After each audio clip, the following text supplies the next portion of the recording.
പ്രിയ പ്രേക്ഷകർക്ക് സീരിയൽ ന്യൂസിലേക്ക് സ്വാഗതം. കൂടുതൽ സീരിയൽ ന്യൂസുകൾ അതിവേഗം ലഭിക്കുന്നതിന് ഈ ചാനൽ സബ്സ്ക്രൈബ് ചെയ്യുക. ബെൽ ഐക്കൺ മറക്കാതെ ക്ലിക്ക് ചെയ്യുക. വീഡിയോ ഇഷ്ടമായി എങ്കിൽ ലൈക്ക് ചെയ്യാൻ മറക്കരുത്.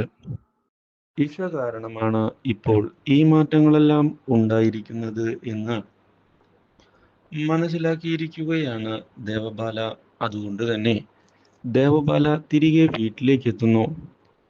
അവിടെ വെച്ച് ദേവബാല തൻ്റെ അച്ഛൻ്റെ മുൻപാകെ പറയുകയാണ്, ഇഷയുമായി ഒന്നിച്ച് ജീവിക്കാം എന്നുള്ള ആഗ്രഹം കൊണ്ടാണ് അവനിപ്പോൾ ഇങ്ങനെയെല്ലാം ചെയ്യുന്നത്. പക്ഷേ അതൊരിക്കലും നടക്കുകയില്ല. ഞാൻ അതിന് സമ്മതിക്കുകയില്ല.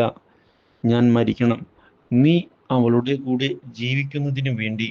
അതുകൊണ്ട് തന്നെ ഞാൻ നിന്റെ ഈ നീക്കങ്ങൾ തടയുന്നതിനായി എൻ്റെ മാക്സിമം ചെയ്യും. നീ ഇവിടെ നിന്ന് രക്ഷപ്പെടില്ല, ആ കാര്യം ഉറപ്പ് തന്നെയാണ്. ഇത് കേട്ടതിനെ തുടർന്ന് എന്താണ് പ്രതികരിക്കേണ്ടത് എന്നറിയാതെ ഒരു നിമിഷത്തേക്ക് പകച്ചു പോയിരിക്കുകയാണ് അഭിഷേക്.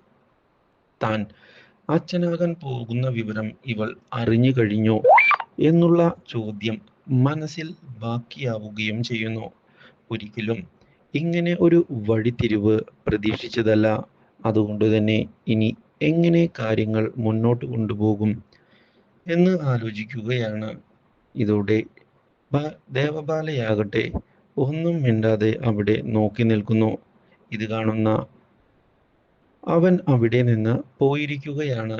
പക്ഷേ ഇതിനിടയിൽ തൻ്റെ അച്ഛനോട് താൻ അറിഞ്ഞ കാര്യങ്ങൾ പറയണമോ എന്ന് ആലോചിക്കുകയാണ് ദേവബാല. ഇഷ പ്രഗ്നന്റ് ആണ് എന്നുള്ള കാര്യം താൻ അറിഞ്ഞു കഴിഞ്ഞു എന്ന് ഇതിനോടകം തന്നെ അഭിഷേക് മനസ്സിലാക്കി കഴിഞ്ഞു കാണും. അതുകൊണ്ട് അവൻ രക്ഷപ്പെടുന്നതിന് വേണ്ടി പലതും കാണിക്കും. അതിനുള്ള അവസരം ഉണ്ടാക്കി കൊടുക്കരുത്. എങ്ങനെയെങ്കിലും അവനെ പൂട്ടുക തന്നെ വേണം എന്ന് ഉറപ്പിച്ചുകൊണ്ട് ദേവബാല മുന്നിലേക്ക് പോവുകയാണ്. ഇതേ തുടർന്ന് ഇഷയെ കാണുന്നതിനായി ദേവബാല വീണ്ടും എത്തുന്നു. അപ്രതീക്ഷിതമായ ഈ വരവ് ഇഷയെ ഒന്ന് ഞെട്ടിച്ചു കളഞ്ഞതിനെ തുടർന്ന് ഇഷ എന്താണ് പറയേണ്ടത് എന്നറിയാതെ നിൽക്കുമ്പോൾ ഇഷയോട്, നീ പ്രഗ്നന്റ് ആണ് അല്ലേ? അപ്രതീക്ഷിതമായ ദേവബാലയുടെ ഈ ചോദ്യം കേട്ട് ഇഷ ഞെട്ടിപ്പോയിരിക്കുകയാണ്.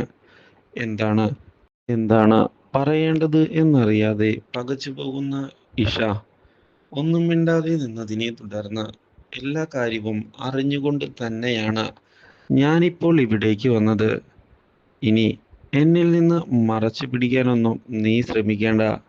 മാത്രവുമല്ല, അഭിഷേകിന്റെ മാറ്റങ്ങൾ കണ്ടപ്പോൾ തൊട്ട് തന്നെ എനിക്ക് ഇങ്ങനെയൊരു സംശയം മനസ്സിൽ വന്നതാണ്.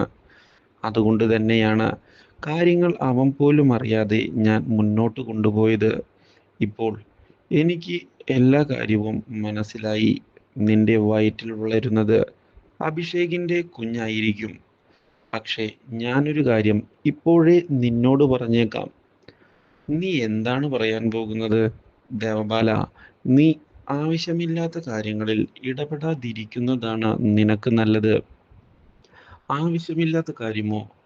അഭിഷേക് എനിക്കെപ്പോഴാണ് ആവശ്യമില്ലാത്ത കാര്യമാകുന്നത്? അവൻ എൻ്റെ ഭർത്താവാണ്.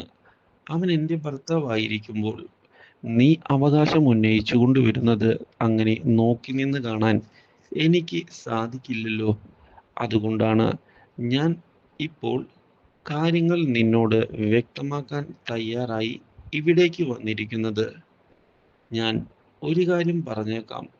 എന്നിൽ നിന്ന് തട്ടിയെടുക്കാനാണ് നിന്റെ ഉദ്ദേശമെങ്കിൽ അത് നടക്കുകയില്ല. മാത്രവുമല്ല, ഞാൻ മറ്റൊരു കാര്യം കൂടി പറയാനാണ് ഇപ്പോൾ വന്നിരിക്കുന്നത്. കുട്ടിയുടെ അവകാശവും പറഞ്ഞ് അവിടേക്ക് വരാനുള്ള ശ്രമം മനസ്സിൽ നിന്ന് എടുത്തു കളയുന്നതാണ് നിനക്ക് നല്ലത്. അഭിഷേകിനെ ഒരിക്കലും നിനക്ക് ഞാൻ തരുകയില്ല.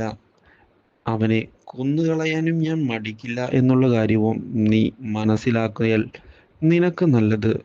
ഇത് കേട്ടതിനെ തുടർന്ന് ആകെ ഞെട്ടിപ്പോയിരിക്കുകയാണ് ഇപ്പോൾ ഇഷ.